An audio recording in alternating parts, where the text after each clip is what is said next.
What's going on, everybody? I'm Master Sergeant Dave Salonici, and welcome to another episode of Generation Space. That's right, we have a sign now, and we are on location, so we're moving up in the world.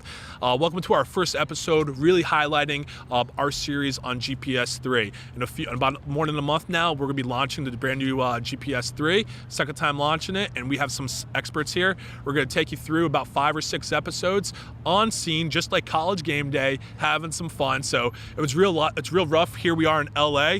I know it's rough, but someone's got to do it. So here sitting with me is Colonel Gulden. Ma'am, if you want to tell us a little bit what you do. Absolutely. No, we're thrilled to be here. My name is Lieutenant Colonel Erin Gulden, and I'm actually the program manager for the GPS-3 spacecraft segment. So I'm basically responsible for about $6.5 billion worth of new space capability that we're going to put up for the GPS Enterprise. That's an OPR bullet. Absolutely. FGO of the quarter. There we go. Nice.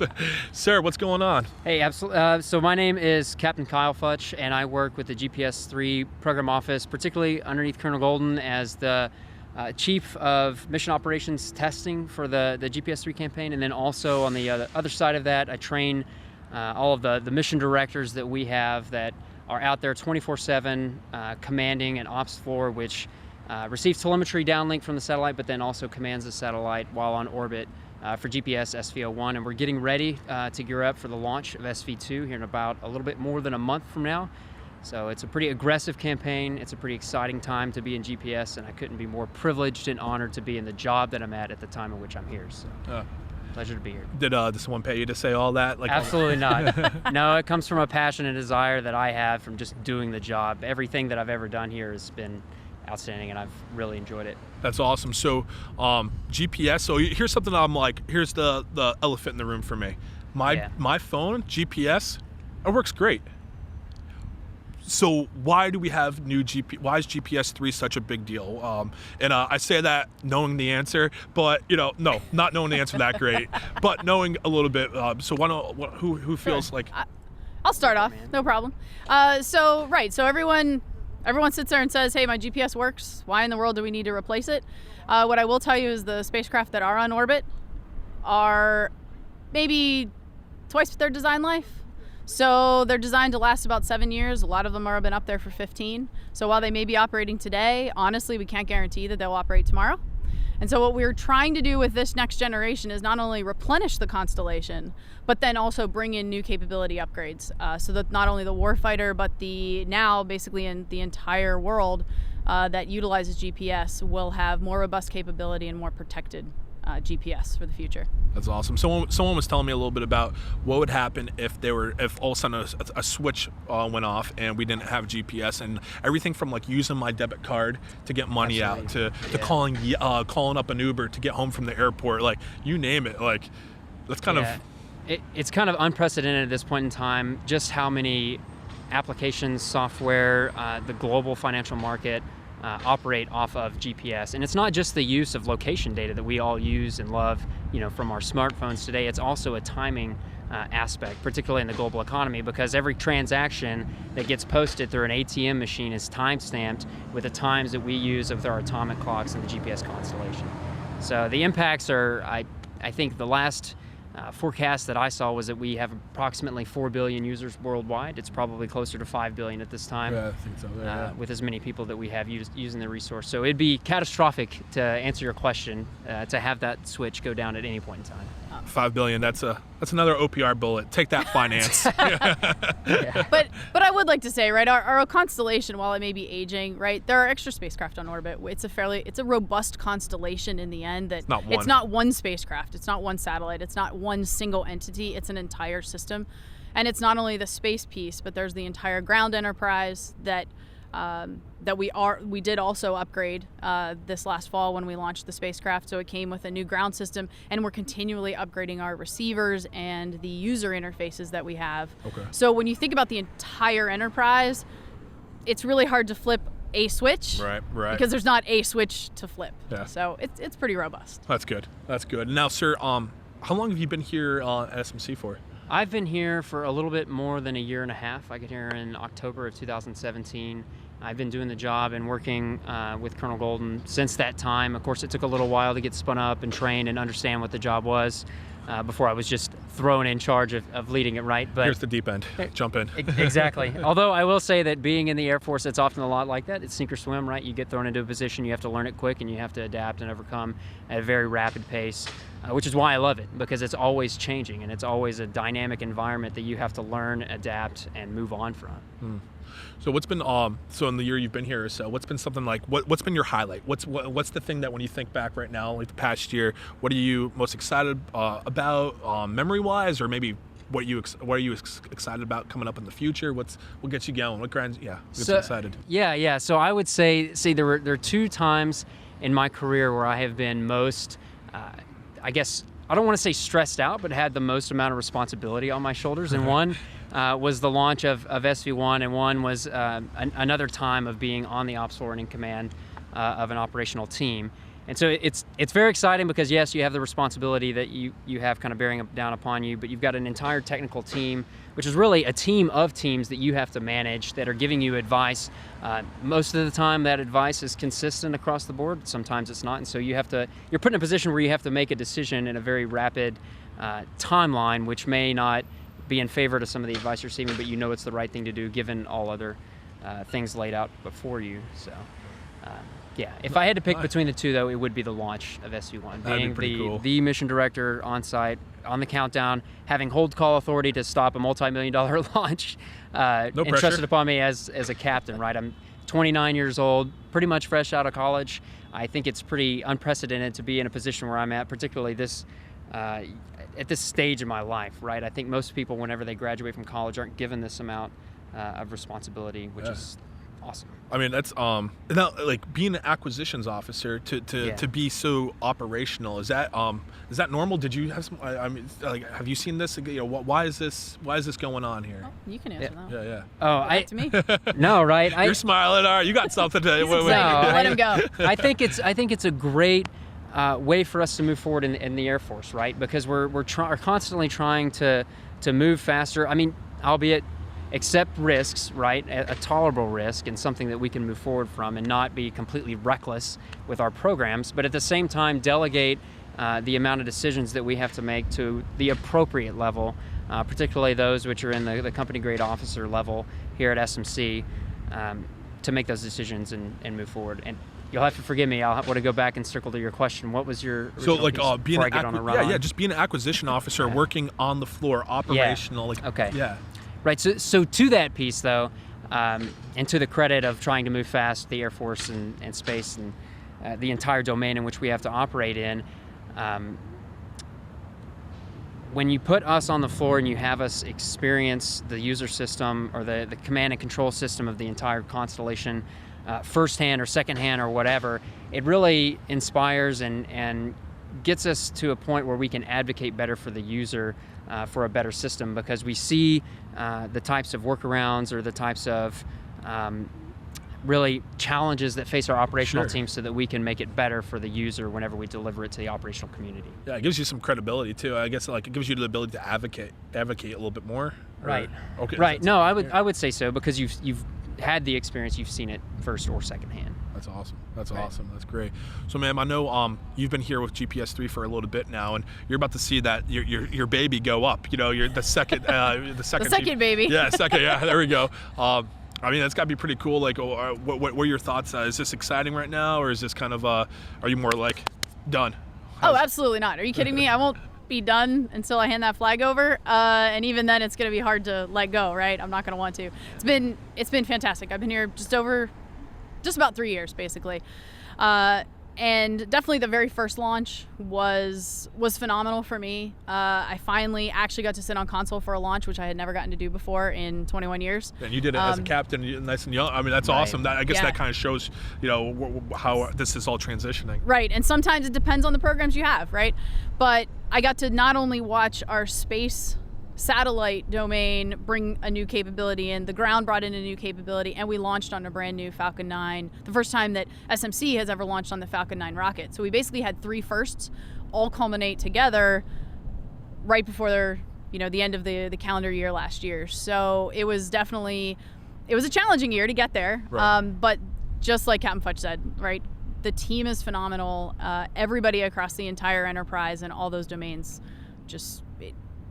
I couldn't have imagined a better end to last year than to actually watch not only the launch itself, but then watch us actually put that spacecraft into the test configuration it's in now, and then having the ops crew that works for me continue to test it for the last couple months and make sure that capability we're going to hand over to the 50th Space Wing and to 2 SOPs is going to be that next big evolution. So the second spacecraft will be awesome. This one is going to be unique because we're actually going to launch on a ULA Delta as opposed to the SpaceX Falcon that we did last time. So we're also going to prove that we can take the exact same spacecraft and choose 2 different launch providers and prove out space resiliency. Yeah. So another first, and close out the Delta launches that we have. So it's kind of a first and a last. Right, because last all rolled medium into or one. something like that. Yeah, the last medium. Yeah. Mm-hmm. Yeah. Yep, it's the last Delta medium. So kind of end that. I think it's the 25th, if I got the number right, 25th Delta medium that we've launched. So kind of closes out that era, and at the same time, it's again another first for the center and the Enterprise to do 2 simultaneous launches within 6 months of each other on 2 different launch vehicles. I feel like I've been part of a little bit of the space family as a PA for the last about 3 years or so, and I just feel like in that small amount of time, just the amount of change I've seen in the space DoD space, and at least in the Air Force, has been it's been pretty cool. I think something that even illustrates that is, and I'm gonna bring up the one thing you told me not to bring up, ma'am. So, and that's Thank you for that. You're welcome. All right. So think about the Velcro rank. You can just take it off. And you got some tech sergeant stripes back there. Anybody? No, it's okay. The staff sergeant. I guess we'll do it now. All right. Is that so? When you got your master's, it was in. Tell me a little bit about that. You said that it wasn't even online. It was Right. So I was dating myself, right? Putting my age in the mix, which is why I didn't want you to bring it up, but that's okay. Oops. So I got my first master's degree actually I graduated in 2000. So I had started it probably the end of 1998. Were you driving? You weren't driving yet. I was driving. You were. Maybe driving. But it was actually from the University of North Dakota, and it was in space systems. And it was as much about the laws and policies of space, as well as how we did international relations in space. But that was, again, 19 years ago. I joke because, yes, I had VHS tapes that were mailed to me with lectures that I had to watch. I had dial-up AOL internet that nobody nowadays even knows what that sound is. I mean, sometimes I feel like when I use Snipper, I feel like it's dial-up. So I feel like even millennials still get a little bit why is this page taking 2 minutes to load? That's pretty fair. But it was really the first time that, because it was a little bit of an international program, that we actually had international folks in from the European Space Agency and stuff in the courses with us. So we'd be in these chat rooms or in discussions about how space was affecting, I'd say, ESA, the European enterprise.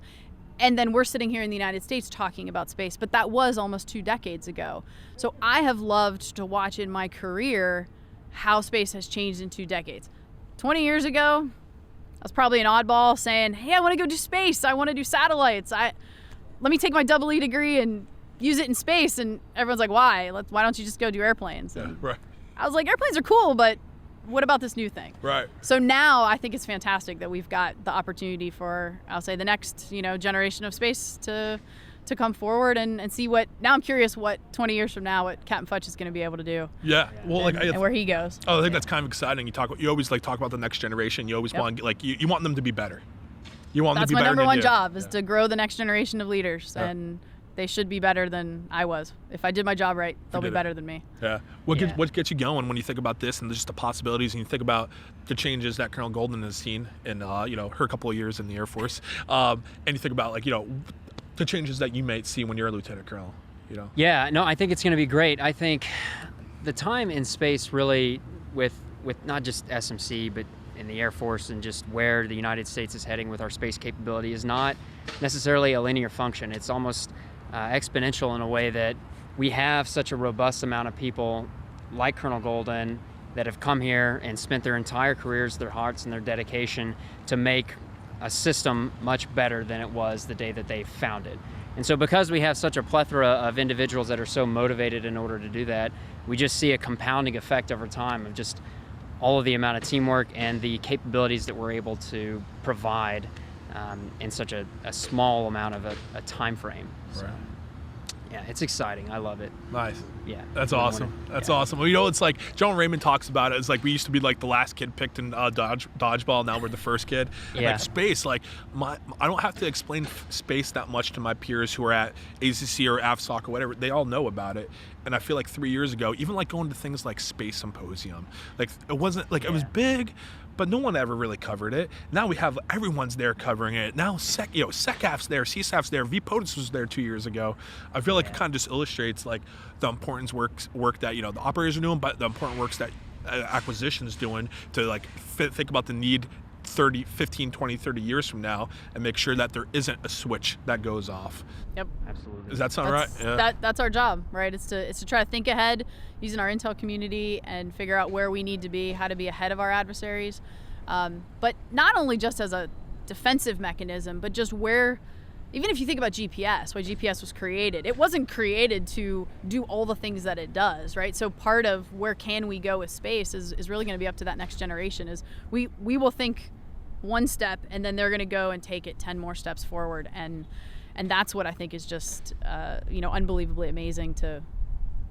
I'll be watching it from the sidelines probably, but that's okay. But that's fun, and I'm super excited to kind of see where that goes. Yeah, that's awesome. I mean, even just from the satellite perspective too, these are the first branch of GPS-3 or GPS satellites in general that we've ever had produced that have the longest amount of design life, right? So previously, GPS satellites were designed to last 5-7 years or so, and then these are the first in which last, or at least have a design life to last over 15 years. So that's just kind of to the credit of what we've been speaking to up to now, is just of the folks driving to we've got a great system now.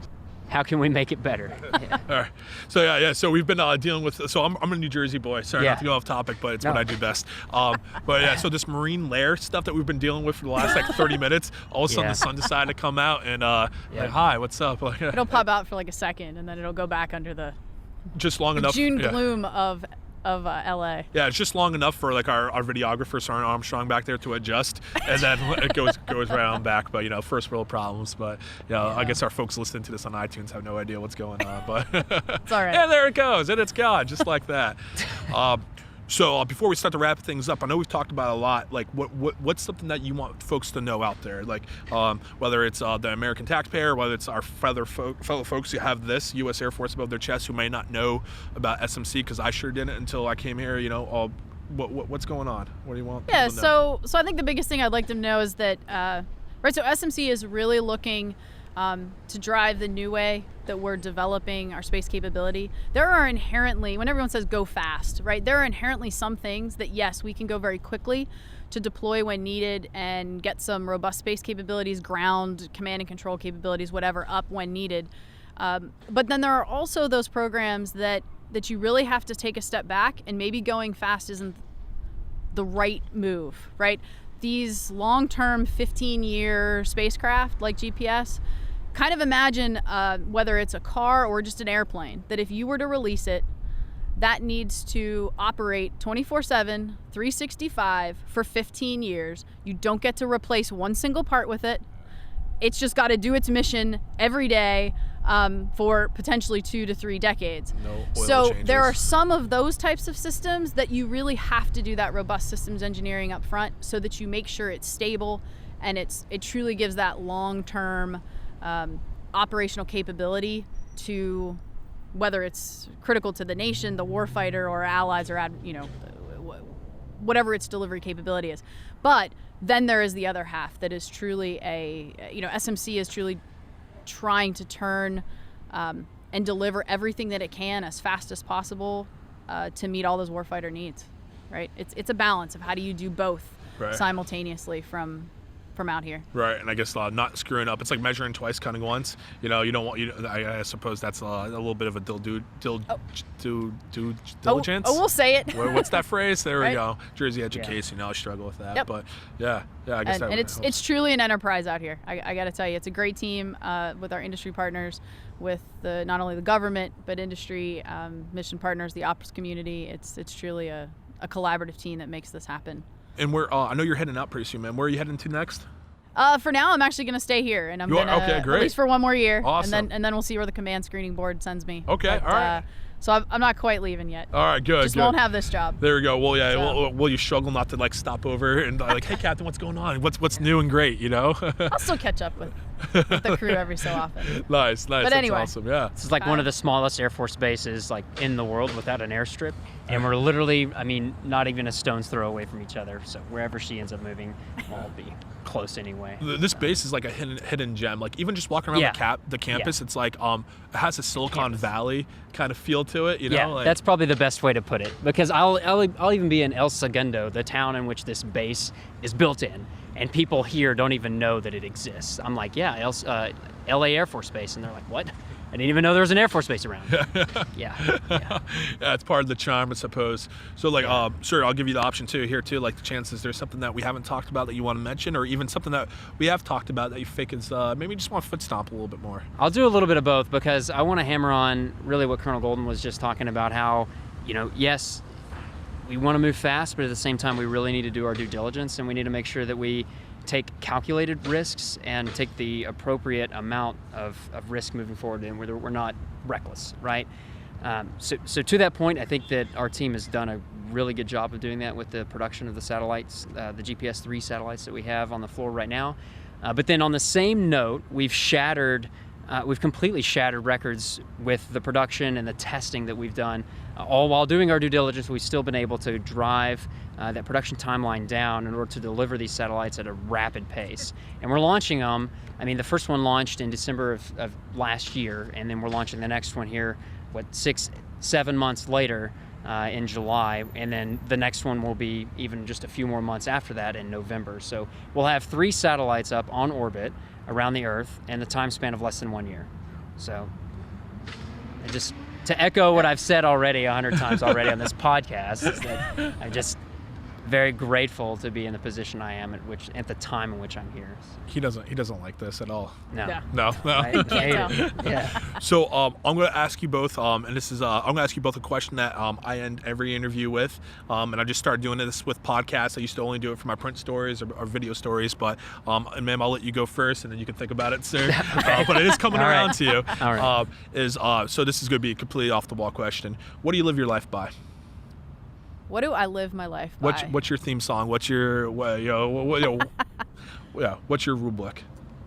My theme song, honestly, I wake up every day and I say, is there a way I can do something better than I did yesterday? And I don't define it by which hat I'm wearing, as a mother or a daughter or a friend or a superior officer or just an Air Force officer. I just say there's got to be something today that I could do better than I did yesterday. And then at the end of the day, I kind of ask myself, well, did I improve something? Right. And so maybe you could turn that into learn and grow every day. Okay. Yeah. Might be my mantra, I guess. Nice. So I'll get the tattoo. Well, and walking down Venice Beach yesterday, I saw a lot of, let me just say for the first time, a lot of weird tattoos. That would be a good tattoo. Saw a lot of weird ones. I'll probably refrain from that, but okay. Yeah. I'll just say our sound engineer, Jacob, my favorite hipster, he felt right at home. No, he's shaking his head right now. But yeah, him in his skinny jeans, he felt good there. He knows how to change a tire though, so he's not a real hipster. He's a good one. He's shaking his head. All right. He might stab me later. So, sir, how about you? Same question. So to answer that question, 2 words. Yeah. Always forward. That's what I like to live my life by. I like to wake up every day, and you got to understand too that like every moment of every day is not going to be your most productive moment, but you want to strive to make it as productive as possible as you can, right? Right. And whether that's taking a breather from a great workout that you've just done or some project that you've just really dug in on. That's really, I think, the key and the mantra by which I like to live my life by. Okay. And it's not just like life, right, or just kind of my personal goals. It's also work. It's like developing other people too, taking time to just mentor and go and talk to them and train them, or whatever. Right. Being with people is a huge piece of that, I think. Yeah, people's a good business, I think so. Yeah, it's our Makes me business. happy. That's good. Yeah. That's good. Happy's good. Happy's good. I think so. Yeah, it says the guy who hasn't frowned once in the last 24 minutes and 45 seconds I'm of not the sure podcast. I've seen Kyle, frown ever. Nice. Well, it's hard to frown here being in LA, so I feel like this is a good place to be. Definitely. Yeah. Well, cool. Well, I want to thank you both for your time. A couple of things real quick here for you. Jacob, you have could you bring in your Gen Space patches? So a little thing that we always like to do. So we're Generation Space. We have a couple of stickers here for you. So these are the ones you can give to others. Generation Space. Awesome. And Mr. Mosolf here will be giving you. We have our Generation Space crew member patches. So those are for you. Awesome. You can't give those one out, but these you can give out to some of your folks. And Jacob, come on up, pal. He'll give you guys this the infamous Generation Space crew patch. Him with his broken hand. Come over here. I just really wanted to get him in his skinny jeans so you can see the beard, everything. Awesome. Thank you. Thanks, buddy. I really appreciate it. Awesome. Sweet. There we go. All right. There we go. Got it on camera. Cool. No, well, thank you both for being here. Awesome. So that's it for this episode of Generation Space. This is episode 1. We have a handful of others coming to you. So this is the first part. Nothing happens until it's acquired. So acquisitions, and thanks for everything y'all do. Awesome. So that's it. Thanks for tuning in. So.